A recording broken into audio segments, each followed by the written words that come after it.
Hey, welcome to the channel. We hope that you enjoy today's stories and check out the chapters on the video to see all the stories for today.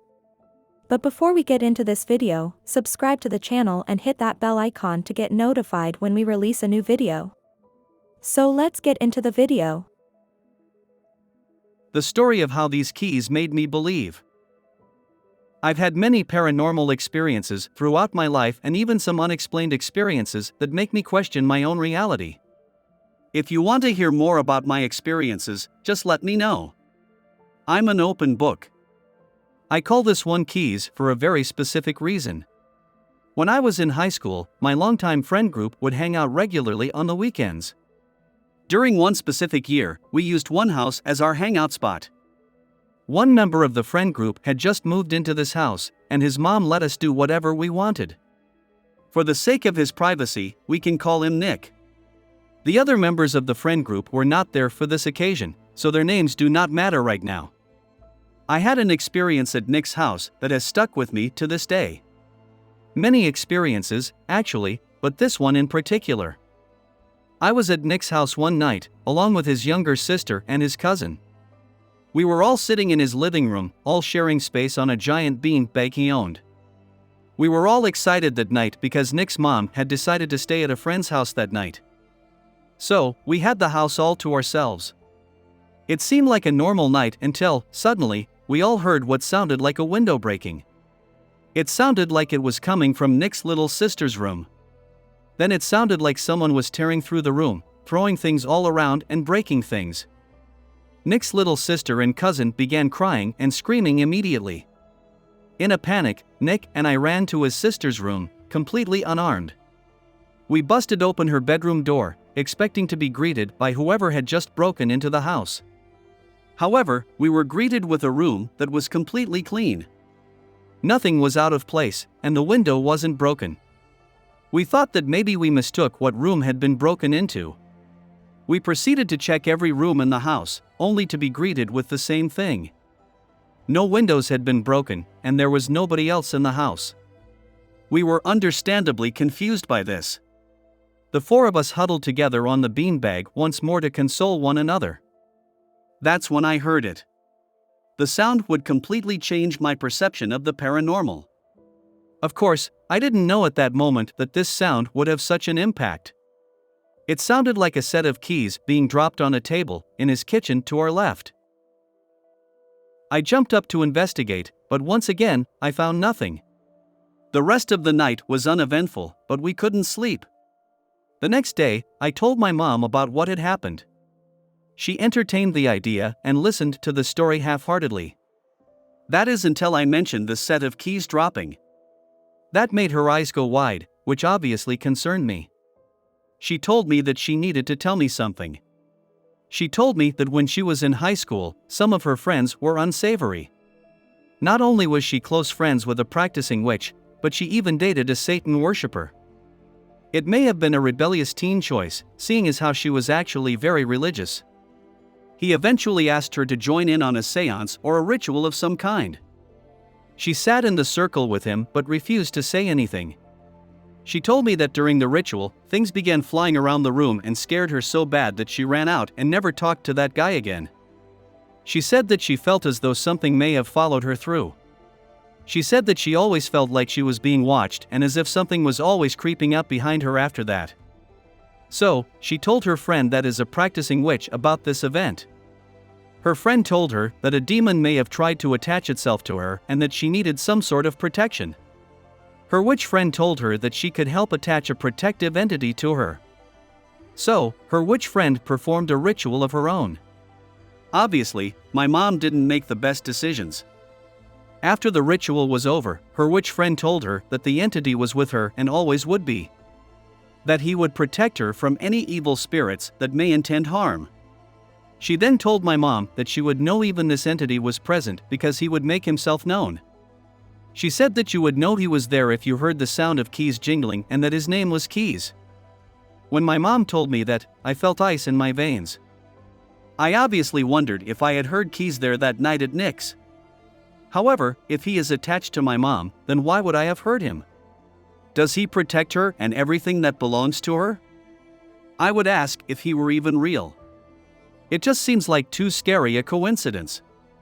What could I have heard if it wasn't keys? Why did we all hear someone or something absolutely tearing Nick's little sister's room apart, only to suddenly stop? With everything still in its place. Let me know what you guys think.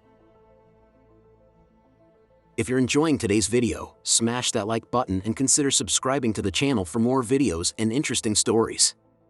Now let's get back to the stories of our lives. Something really creepy is happening in my apartment. Hello. Something really weird happened today. I got home and found that there were deep scratches on my bedroom TV, and before I left this morning, it was okay. And that's not the weirdest thing. The night before, my girlfriend and I were home, and we ate pizza, and we're 100% sure there were 3 pieces left in her box that she couldn't eat. In the morning she got up and left before me, and when I woke up, I looked to see if she had finished them and found that she still had 3 pieces. However, when I came home this afternoon, there were 2 pieces in the box, and she confirmed to me that she had not eaten and that there were 3 pieces. A similar food incident happened to me last week when I returned from holiday. Just before we left, I left half a sausage and a box of fries in the fridge, and when I came back, they were gone. Then I thought I must have thrown them away before, or my aunt had dropped by and picked them up. Today my aunt confirmed she hasn't been in town for 1 month and hasn't been by. I also noticed a little later that the microwave settings had been changed. I have more stories with missing items, lights left on and things like that, but I always explained it away as me losing it or something. I don't know what to think, I don't know what to do. The only people who have a house key are my aunt, my uncle, and my dad. My uncle has absolutely no reason to come home, especially while I'm gone. My dad is on vacation, and like I said earlier, my aunt is out of town. Update: now I'm 100% sure that someone has access to my apartment. I saw a hole in the wall that was completely new, and someone opened it again, a completely new box of sweets. Also, there are other missing sweets like 1 chocolate and 2 bars of Kit Kat. I'm changing the locks tomorrow and will sleep with a big knife by my side while the front door is blocked. This is a 20-year-long mystery that I cannot explain. When I was 5 or 6, my family lived in San Antonio, Texas. We were on a road trip to visit my grandma in Indiana. I was in the back passenger when my dad pulled over in Oklahoma at a big parking lot or rest stop off the highway to sleep before making a straight shot to Indiana. I need to now explain the layout of this area. There's a working light post next to me about 5-ish feet from the car door on my side. Ahead of the car past the lot is a long empty grass field lined by a row of trees at the end, and there was a local road behind the tree line. I could see an occasional set of headlights pass here and there. All 3 family members are sleeping now. I'm awake because I'm a hyper toddler. I am staring, watching cars pass by the tree line occasionally, just waiting and waiting for the next. When 1 set of headlights appeared this time, they did not go down the tree line, they moved into the grass field, now heading towards our car. The lights went from moving like a car in the tree line to bobbing very subtly into the field. The light outside my car door is pulsing like the bulb is going to pop, but it doesn't. The light starts shifting into animal shapes. I can only remember seeing the bird shape appear, but there were several different animals taking shape one after another with every other pulse from the light. The bobbing lights in the field are about halfway to the lot now, and there are now heavily elaborate dressed figures holding these lights. They stop at the end of the lot except the figure up front who walks all the way up in between my car door and the light pole.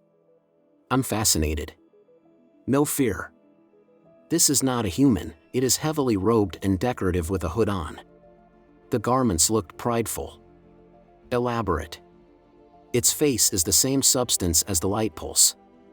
With its left arm, it shows me its hand, which is of course made of the same substance, and begins to show me the animals with its brightly lit hand. More like fire than electricity. It disengages and goes back to the other figures. As they return back to the tree line, I watch as everything fades away. The light pole stopped pulsing as they left. I was in awe. Still am. I do not remember falling asleep or waking up.